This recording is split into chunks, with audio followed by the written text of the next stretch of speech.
Let's take a closer look in my Traveler's Company passport size notebook. Wow, that was a mouthful. Inside, you're going to see I have a couple of cards that I also use for washi. Washi is paper tape. I have a little notebook, and the eye is a cutout that I got from a card at a local shop.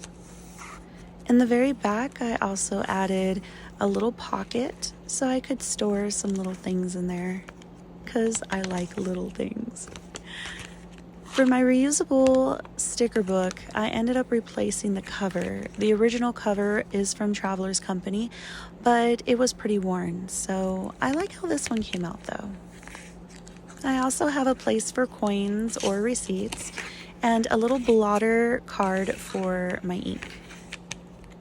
I added a pen loop and I'm using the Kaweco Sport in a fine nib.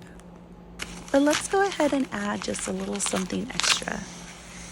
I ended up getting an order from Traveler's Company, and I love that they include this little newsletter.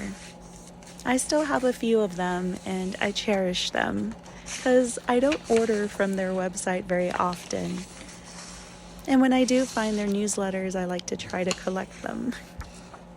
They always have some inspirational pictures that definitely inspire me.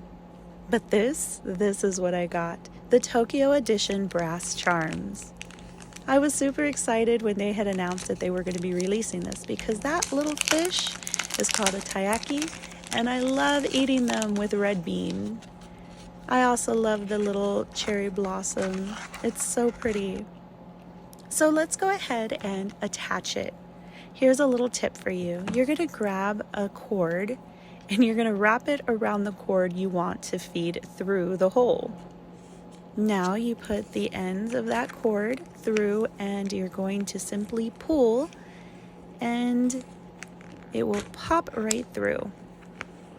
Make sure to tie it in a knot, of course. But isn't it cute? I love how it slides.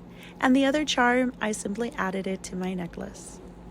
I hope that you enjoyed this little video. I know it's been a while, but I will see you next time. Bye!